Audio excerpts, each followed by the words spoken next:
Okay, next up on Bogan blow-ups. Why do public service workers get such a negative reputation as overpaid bludgers? Most of them are. It's plain and simple.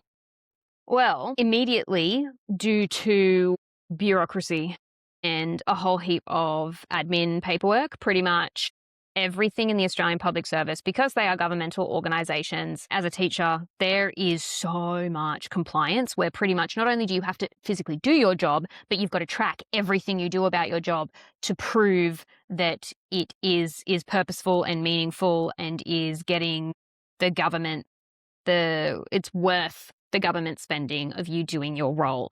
But that in and of itself creates a significantly higher cost for you to be in your role. And that does make it look like you've got these massive salaries for doing sweet fuck all.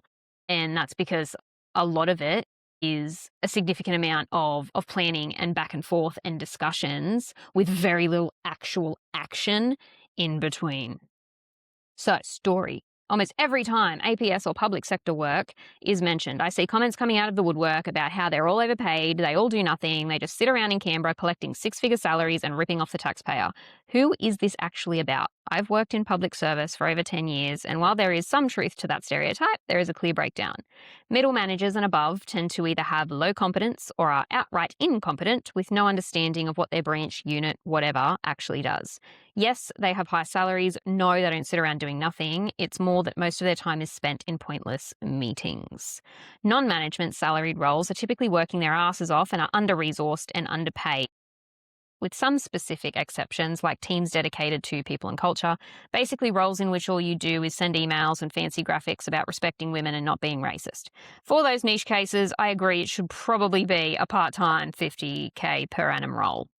Here's the thing though, my 2 dot points above apply to most private sector corporations as much as they do the APS.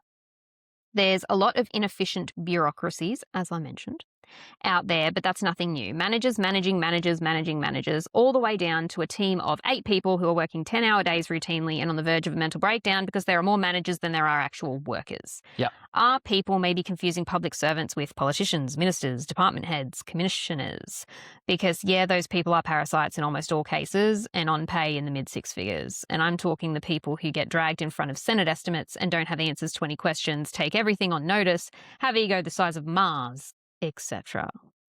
I could definitely agree with that, because pretty much when you're looking at your middle managers, they're essentially responsible for managing people, and they either never had the job of the people who are doing the jobs that they are managing now, Yep. or the job has changed so much that it's just not the same job as to when they were doing it before they became a manager. And that's where the incompetence comes in, because pretty much all that middle management is, you're not doing any of the work.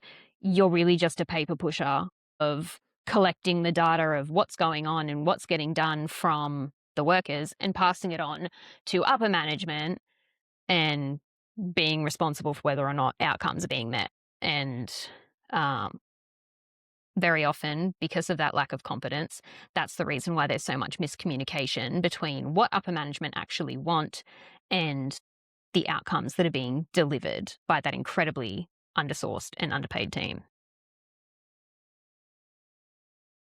But it's also because half of the private sector is also funded with money that should be going to the public sector. Yeah. Because said politicians who have no idea what they are doing keep pushing for more money to go to the private sector, because that's where their children and their grandchildren and everything is. I was going to say, dis-a-fucking-gree. They absolutely know what they're doing. It's a choice. It's on purpose. Oh,